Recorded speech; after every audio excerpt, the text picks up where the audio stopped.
Study 2.0 पर मैं हूं अंकित अवस्थी। आप हैं मेरे साथ में एक ऐसी खबर पर चर्चा करने के लिए जो कि घटित तो 2 महीने पहले हो चुकी है, लेकिन सुर्खियों में अब धीरे धीरे आना शुरू हुई है। आप सभी के बीच में आज चर्चा का विषय बनेगा भारतीय नौसेना के 9 पूर्व अधिकारियों की गिरफ्तारी का। आज से लगभग 2 महीने पूर्व, अगर हम अगस्त मंथ की बात करें, तो भारतीय नौसेना के 8 अधिकारियों को कतर की राजधानी दोहा से गिरफ्तार किया गया था। आज के सेशन में हम चर्चा करेंगे कि उनकी गिरफ्तारी का मूल वजह क्या था, क्या कोई जानकारी बाहर निकल कर आई है या फिर कोई और कहानी है। सारी बातों को आज के सेशन में लेकर आएंगे और बताएंगे कि पाकिस्तान का आरोप क्या है, पाकिस्तान किस प्रकार कुलभूषण जाधव की गिरफ्तारी से इसे जोड़ रहा है, पाकिस्तान किस प्रकार से कह रहा है कि ये भी स्पाइंग करने के लिए ही वहां भेजे गए थे। हालांकि कतर से पाकिस्तान का क्या रिलेशन है, ये गॉड नोज वाली बात है, लेकिन फिर भी विषय के अंदर चर्चा करेंगे। लेकिन हमेशा की तरह सेशन की शुरुआत में हम आपके साथ चर्चा करते हैं 2 अतिरिक्त ऐसे करंट अफेयर्स के प्रश्नों की जो कि वर्तमान में सुर्खियों में बने हुए हैं। उदाहरण के लिए सबसे पहला प्रश्न आपके सामने है कि किस भारतीय प्रख्यात चिकित्सक को बैली के एशफोर्ड मेडल से सम्मानित किया जाएगा। आप कमेंट बॉक्स के अंदर देख करके जवाब दे सकते हैं। ठीक इसी प्रकार से दूसरा सवाल आपके सामने है, प्रधानमंत्री नरेंद्र मोदी आगामी G20 शिखर सम्मेलन में विश्व नेताओं को किस राज्य की बनी स्थानीय कलाकृतियों को उपहार में देंगे। हालांकि इसके ऊपर काफी ज्यादा पॉलिटिक्स हो रही है, राजनीति हो रही है, क्योंकि आंसर में है हिमाचल प्रदेश। चुनाव ही है हिमाचल प्रदेश में। चर्चा यह है कि अभी तो प्रेसिडेंसी हमें मिली नहीं है, लेकिन इस बात की घोषणा किया जाना कि हिमाचल प्रदेश की कलाकृतियां दी जाएंगी, ये ऑब्वियस सी बात है कि राजनीति का बड़ा कारण बन रही हैं, क्योंकि देश की प्रेसिडेंसी 1 दिसंबर से शुरू होगी। देश में पहले यह डिक्लेयर हो गया है कि गिफ्ट कौन से राज्य के दिए जाएंगे, ताकि उस राज्य के लोगों के भीतर इस पर्टिकुलर इवेंट की वजह से यह समझ में आने लगे कि अंतर्राष्ट्रीय रूप से आप कितने महत्वपूर्ण हैं। इस विषय के ऊपर काफी ज्यादा राजनीति भी हो रही है। खैर, फिलहाल के लिए लौटते हैं। आपके सामने एक तस्वीर है और इस तस्वीर को शायद आप रिकॉग्नाइज कर रहे हो। आप हैं श्री कुलभूषण जाधव, जो कि वर्तमान में पाकिस्तान की जेल में बंद हैं। इनके ऊपर आरोप है कि पाकिस्तान के एक राज्य जिसका नाम है बलूचिस्तान, ये वहां पर रुके हुए थे और असल में ईरान बॉर्डर से बलूचिस्तान के क्षेत्र में ये जासूसी कर रहे थे। वर्ष 2016 में लगभग मार्च के महीने में इन्हें पाकिस्तानी फोर्सेस ने जासूसी के आरोप में गिरफ्तार किया था और तब से ये लगातार पाकिस्तान की जेल में है। इन्हें पाकिस्तान की जेल के द्वारा यानी पाकिस्तान की सरकार के द्वारा मतलब कड़ी से कड़ी सजा के रूप में फांसी तक की सजा का प्रावधान किया हुआ है। भारतीय सरकार लगातार इन्हें छुड़ाने के प्रयास में है, लेकिन ये अभी तक दोनों सरकारों के बीच में ही चल रहा है। अभी तक ऐसे इसके बारे में कोई भी अपडेटेड खबर नहीं है। जब आप कुलभूषण जाधव जी के बारे में सुनते हैं तो अब आपको यह खबर भी सुननी चाहिए जो आज की है। 8 ex navy officers, Kulbhushan Jadhav ji भी पूर्व नेवी के ऑफिसर थे। ठीक इसी प्रकार से अभी जो रिलेट किया जा रहा है न्यूज़ को, वो क्या है कि हाल ही में 8 नेवी के ऑफिसर्स डिटेन किए गए हैं, गिरफ्तार किए गए हैं कतर के अंदर। कतर कहाँ है? अगर हम मैप के अंदर इसे तलाशें तो आपके सामने, अगर हम गल्फ को ध्यान से देखें, हालांकि ये शायद थोड़ा आपको दिखाई ना पड़ रहा हो, लेकिन आपको ये देश तो शायद याद होंगे। भारत से पश्चिम की तरफ अगर हम चलते हैं, गुजरात से निकल करके हम अरब सागर और अरब सागर से गल्फ कंट्रीज की तरफ जब हम चलते हैं तो ओमान के बाद UAE, सऊदी अरब और कतर, ये वही कतर है जहां पर अफगानिस्तान के अंदर तालिबान और अमेरिका इन दोनों ने बैठ करके बातचीत की थी। ये वही कतर है जहां फीफा वर्ल्ड कप होना है। ये वही कतर है जहां के दोहा में अमेरिका ने तालिबान से चर्चा करते हुए कहा था कि हम आपके यहां से चले जाएंगे, यानी कि इसने मध्यस्थता की थी। तो शायद दोहा आपको याद आ जाए। इसी के यहां पर आरोप लग रहा है। ये मतलब one of the highest per capita income countries के अंदर जाना जाता है। इस जगह के बारे में बात हो रही है। ठीक है, ये पूरा की पूरा गल्फ है। शायद इसको अब आकर मैं बाउंड्री के साथ दिखाऊं तो आपको विजिबल हो जाए। अब ये गल्फ हो जाएगा, ये पाकिस्तान हो गया, ये पूरा की पूरा ईरान बॉर्डर हो गया ब्लैक सी होते हुए। अब शायद आप इसको विजुअलाइज कर पाएं इस प्रकार से। ठीक है, तो इधर की तरफ ये पूरा गल्फ हो गया और इधर की तरफ अगर हम चलते हैं तो ये पूरा इंडियन ओशियन है और आप यहां से निकल करके इधर होते हुए पहुंचेंगे। ठीक है, अच्छा, तो अब बड़ा सवाल ये है कि आप यहां कर क्या रहे थे। तो प्राप्त जानकारी क्या है कि 30 अगस्त को 8 फॉर्मर नेवी ऑफिसर्स को पिकअप किया गया कतर की इंटेलिजेंस एजेंसी के द्वारा, यानी कि जो कतर की जो खुफिया एजेंसी है उसके द्वारा 8 फॉर्मर नेवी ऑफिसर्स को पिक किया गया। इनकी फॉर्मर स्टेट जो एजेंसी है इसका नाम है state security bureau. State security bureau, जैसे अपने यहाँ पर सिक्योरिटी एजेंसीज के अलग अलग नाम होते हैं, ऐसे इनके यहाँ पर स्टेट सिक्योरिटी ब्यूरो के द्वारा इन्हें उठाया गया। The Indian embassy in Doha apparently learned about the arrest only in mid-September। अब ये एक बड़ा ही रोचक है किस्सा कि 30 सितंबर को उन्हें गिरफ्तार किया गया था और हमारी एम्बेसी, जो इंडिया की एम्बेसी दोहा में है, जो हमारा दूतावास है, उन्हें सितंबर मध्य में इस बारे में जानकारी लगी। The officers in custody were allowed to talk to their families on phone call at the end of September. अगस्त में गिरफ्तार हुए, सितंबर में, मध्य सितंबर में लगभग 15 तारीख के आसपास इन्हें पता चला और सितंबर के अंत में फोन पर इन्हें घर वालों से बात करने की इजाजत दी गई।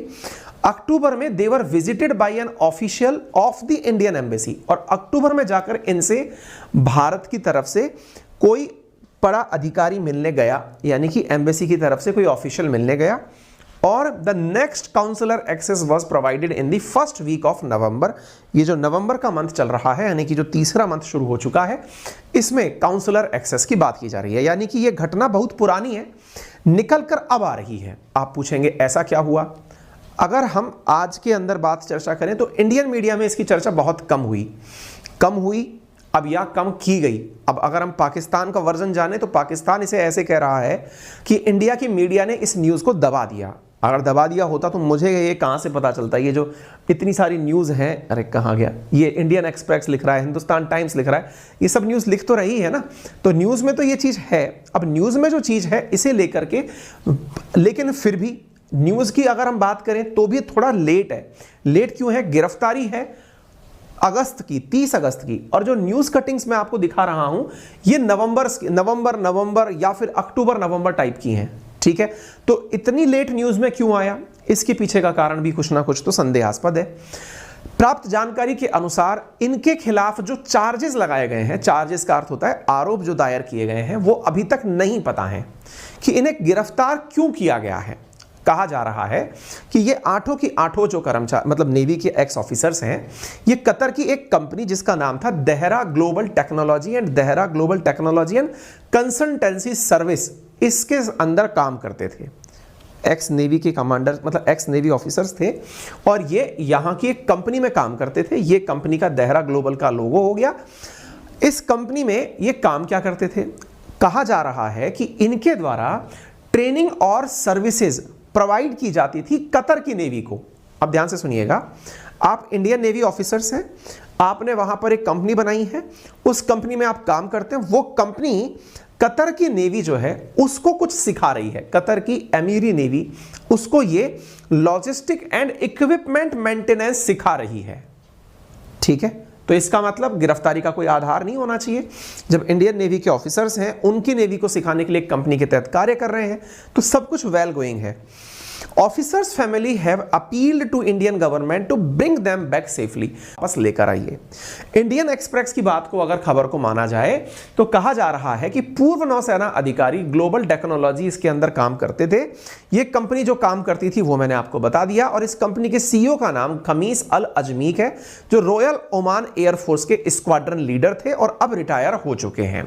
ठीक है, यानी कि ये सेना से संबंध था। यहां तक भी सब कुछ सही है। जानकारी बाहर कैसे आई? जानकारी बाहर आई मीतू भार्गव के कारण। मीतू भार्गव कौन है? मीतू भार्गव असल में पूर्णेंदु तिवारी जी की बहन है। अब ये पूर्णेंदु तिवारी जी कौन है? पूर्णेंदु तिवारी जी इन 8 में से एक हैं।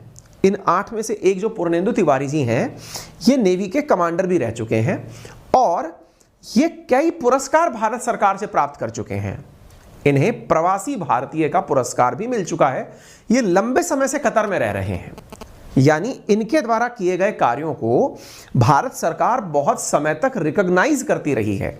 यानी पूर्णेंदु तिवारी कोई साधारण व्यक्ति नहीं है। एक तरह से ऐसी जानकारी निकल कर आए कि भारत की तरफ से बहुत सारे कामगार जाते हों गल्फ के अंदर, उनकी रिपोर्ट भी एम्बेसी के पास रहती है। जबकि पूर्णेंदु तिवारी लेवल के जो व्यक्ति हैं वो हैं, मैं अभी आपको इनकी अचीवमेंट्स बताऊंगा लाइफ में, कि जो व्यक्ति राष्ट्रपति से पुरस्कार प्राप्त कर चुके हों वो व्यक्ति साधारण व्यक्ति में काउंट नहीं हो सकते। आप और हमसे काफी ऊपर के व्यक्ति हुए। इनकी बहन ने ये सारी जानकारी धीरे धीरे लोगों के सामने निकालना शुरू किया। मीतू भार्गव जी ने ट्विटर का सहायता उपयोग ली, और ट्विटर के उपयोग से इन्होंने जहां जहां भी प्रधानमंत्री ने कतर को लेकर कोई बात की वहां पर इन्होंने अपने कमेंट्स पिन किए। प्रधानमंत्री मोदी के द्वारा 29 अक्टूबर को कतर के लिए अपनी ग्रीटिंग्स भेजी गई थी, दिवाली ग्रीटिंग्स भेजी गई थी। उसी समय पर भारत की तरफ से मीतू भार्गव जी ने अपना कमेंट जो है वो नीचे लगा दिया।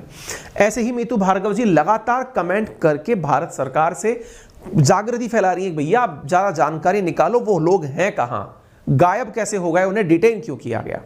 ये है मीतू भार्गव जी जो ग्वालियर की रहने वाली हैं और ये लगातार अपने भाई के लिए लोगों से आह्वान कर रही हैं कि इनकी जानकारी को ज़्यादा से ज़्यादा बाहर लाया जाए और इन्हें वापस लाने का प्रयास किया जाए। मीतू भार्गव जी ने ANI से बातचीत करते हुए कहा कि भाई जब पूरी तरह से इतना मतलब बेहतरीन व्यक्तित्व का व्यक्ति वहां कार्य कर रहा है तो अचानक उनकी गिरफ्तारी की बात कैसे हो सकती है। अब मैं थोड़ा जानकारी देता हूं कंपनी के बारे में, देहरा ग्लोबल के बारे में। तो जब उसकी वेबसाइट पर विजिट किया जा रहा है, देहरा ग्लोबल टेक्नोलॉजी जिसमें आप काम किया करते थे, 8 की 8 जो नेवी के मेंबर्स थे, एक्स नेवी पर्सन्स थे, यानी रिटायर हो चुके थे ये ऑलरेडी, और जब ये आप यहाँ काम किया करते थे तो फिलहाल इस कंपनी की वेबसाइट पर कोई जानकारी उपलब्ध नहीं है।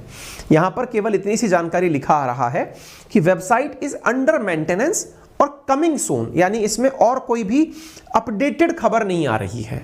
तो ये फिर से एक सवालिया निशान खड़ा करता है कि भाई वेबसाइट पर काम क्यों नहीं हो रहा है, कंपनी की वेबसाइट कहां चली गई। दैट मीन्स इन लोगों की ही प्रेजेंस, इस कंपनी की प्रेजेंस थी, ये जानकारी निकल कर आती है।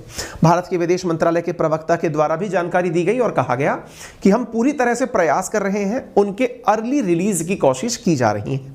आप यहां पर लिखा हुआ देख सकते हैं, ठीक है। 3 नवंबर को मिनिस्ट्री ऑफ एक्सटर्नल अफेयर ने कहा कि हम संपर्क में हैं और अपने द्वारा कोशिश कर रहे हैं कि उनको जल्दी वहां से रिलीज किया जाए। मैंने आपसे कहा पूर्णेंदु तिवारी जी, जरा इनके बारे में भी आप जान लीजिए। ये एक्स नेवी पर्सन है, रिटायर हो चुके थे, कमांडर ऑफ इंडियन नेवी थे। इन्हें कौन से पुरस्कार मिले, आप जरा एक बार के लिए इसे देखें। इन्हें प्रवासी भारतीय सम्मान मिल चुका है, ऑपरेशन विजय मेडल मिल चुका है, ऑपरेशन पराक्रम मेडल मिल चुका है, long service good conduct medal मिल चुका है और मेरिटोरियस सर्विस मेडल मिल चुका है, ठीक है। ऐसे पदक आप इनकी तस्वीर भी देख सकते हैं, 2019 की यह तस्वीर है और इस तस्वीर में ये पूर्णेंदु तिवारी जी हैं और इन्हें जो रामनाथ कोविंद जी हैं उनके द्वारा तत्कालीन राष्ट्रपति के द्वारा पुरस्कार दिया जा रहा है। आप यहां पर देख सकते हैं कि इन्हें पुरस्कार जो दिया गया प्रवासी भारतीय सम्मान, ये दिया क्यों गया? ये दिया इसलिए गया क्योंकि इनके द्वारा कतर नेवी के कमांडर को, जो कि फर्स्ट आर्म फोर्स पर्सनल हैं, उन्हें मदद की गई थी। यानी कि इनके कार्य में भी ये बात स्पष्ट थी कि आपकी कंपनी कतर की नेवी को ट्रेन कर रही है और जब आप इतना अच्छा काम देश के बाहर कर रहे हैं तो स्वाभाविक है कि आप देश का मान बढ़ा रहे हैं। अब देखिए, the award is in recognition of his contribution towards capacity building for Qatar navy, यानी कि कुछ भी गुप्त नहीं था। भाई जासूसी किसे कहते हैं? कि जो कुछ कर रहे हो आप उसके बारे में किसी को पता ही नहीं है। आप कतर की नेवी के साथ खुलेआम काम कर रहे हो, भारत सरकार को पता है, कतर की सरकार को पता है, इवन भारत की सरकार आपको इस कार्य के लिए प्रवासी पुरस्कार देती है। इसका मतलब यह हुआ कि आपका काम कोई भी हिडन काम नहीं था, है ना। जब सरकार खुद सम्मानित कर रही है, दैट मीन्स आप सबको पब्लिकली बता के ये काम कर रहे हैं। इसीलिए ये सवाल ज़्यादा बड़ा बन जाता है कि फिर गिरफ्तार क्यों किया गया, क्योंकि जब सब कुछ सामने ही है तो गिरफ्तार क्यों किया गया। मीडिया रिपोर्ट्स में एक न्यूज़ तैर रही है और वो ये है कि आप लोग इजराइल के लिए जासूसी कर रहे थे। अब ये न्यूज़ रिपोर्ट्स में है, इसके अंदर कोई भी हाथ पैर सिर नहीं है। लाखों जगह सर्च करने पर भी कोई न्यूज़ कहीं पर भी उपलब्ध नहीं है। एक रिपोर्ट है जो जेरूशलम पोस्ट के नाम से प्रकाशित हुई है, 8 Indian allegedly spying for Israel arrest in Qatar, यानी कि ये इजराइल के लिए कतर में जासूसी कर रहे थे। यानी इंडियन गवर्नमेंट से कोई लेना देना नहीं है, ठीक है। जासूसी भी कर रहे थे तो इजराइल के लिए। अब ये बात कितनी सही है कितनी गलत है, गॉड नोज। लेकिन पाकिस्तान इसमें अपना ही हाथ साफ कर रहा है। उनका कहना है कि इंडिया जो है वो अपना स्पाई नेटवर्क बना रहा है, जासूसी नेटवर्क बना रहा है। क्यों? क्योंकि गल्फ नेशंस के अंदर इंडियंस की एंट्री तो है लेकिन इजराइलियों की नहीं है और इजराइलियों के लिए काम इंडिया कर रहा है। इमरान खान की एक मंत्री हैं, एक मतलब उस समय सरकार के अंदर क्लोज अलाई थी, उन्होंने कहा कि आप और हम तो लग रहे हैं मतलब पाकिस्तान के अंदर कि पीटीआई ने मतलब इमरान खान पे गोली किसने चलाई, नवाज शरीफ ने क्या किया, हम तो आपस में झगड़ रहे हैं। लेकिन इंडिया का एक और बहुत बड़ा स्पाई नेटवर्क कतर के अंदर बस्ट हुआ है, कोई उसकी चर्चा क्यों नहीं कर रहा है? ना इंडिया की मीडिया कर रही है, ना पाकिस्तान की मीडिया कर रही है। और इन्होंने इसका तुलना कुलभूषण जाधव से की कि जिस प्रकार से कुलभूषण जाधव जासूसी के केस में पकड़े गए थे, ऐसे ही वो भी जासूसी के केस में पकड़े गए हैं। दोनों ही आरोप निराधार हैं क्योंकि कोई भी प्रमाण उपलब्ध नहीं है। ना तो कुलभूषण जाधव का प्रमाण उपलब्ध है और ना ही जेरूशलम पोस्ट में केवल रिपोर्ट मेंशन्ड है, कोई उसके अंदर भी तार्किक न्यूज अवेलेबल नहीं है। ये कुलभूषण जाधव जी हैं जो 2016 के अंदर गिरफ्तार किए गए थे। तो ये न्यूज़ हमने आप तक इसलिए पहुंचाई क्योंकि अब ये सुर्खियों में है, तो आपको भी थोड़ा सा पता रहे कि इंडियंस किस किस लेवल पर कहां कहां कैसे कैसे चैलेंजेस फेस कर रहे हैं। फिलहाल के लिए इतना ही। आगे बढ़ते हैं साथियों। आपके साथ में सेशन की शुरुआत में मैंने 2 सवाल डिस्कस किए थे। पहला सवाल था जिसमें मैंने आपसे पूछा था कि बैले के एशफोर्ड मेडल किसको दिया जाएगा, तो डॉक्टर सुभाष बाहू हैं, कि पहले इंडियन साइंटिस्ट हैं जिन्हें यह अवार्ड दिए जाने की बात हो रही है। ठीक है, ये तथ्यात्मक जानकारी है। प्रोमिनेंट इंडियन फिजिशियन है सुभाष बाहू, जिन्हें Bailey K Ashford award fellow of American society of tropical medicine and hygiene के नाम पर दिया जा रहा है। तथ्यात्मक जानकारी है। दूसरा, कुल्लू का शॉल और Kanal brass set world leaders को G20 समिट में दिया जाएगा बाली के अंदर। Leaders at G20 summit in Bali. प्रधानमंत्री ने कहा है कि हम हिमाचल का प्रोडक्ट गिफ्ट करेंगे, Himachal items to world leaders at G20 summit. अभी प्रधानमंत्री मोदी इसी महीने बाली जाने वाले हैं, वहाँ पर G20 लीडर्स की समिट होने वाली है। हिमाचल का माल वहाँ ले जाया जाएगा। लोगों का कहना है कि ये केवल और केवल एक पब्लिसिटी स्टंट है हिमाचल के लोगों को बहलाने के लिए। अब पूरा देश ही एक है, अब नाम हिमाचल का पहले आ गया, ये इनका कहना है। ठीक है, एनीवे फिलहाल के लिए यही जानकारी है। आगे बढ़ते हैं। आप सभी से संबंधित एक तथ्य और ये है कि मेरा रेफरल कोड है अंकित 10, जिसका यूज़ करके आप पा सकते हैं अनअकैडमी के किसी भी कोर्स पर 10% का डिस्काउंट। और इस रविवार आपके लिए एक टेस्ट रखा गया है सुबह 11 बजे, आप उसमें पार्टिसिपेट करें, जिसमें आप टेस्ट के विनर होने पर अनअकैडमी के साथ पढ़ करके IAS ऑफिसर के साथ पूरा दिन बिताने का मौका प्राप्त कर सकते हैं। फिलहाल के लिए इतना ही, धन्यवाद।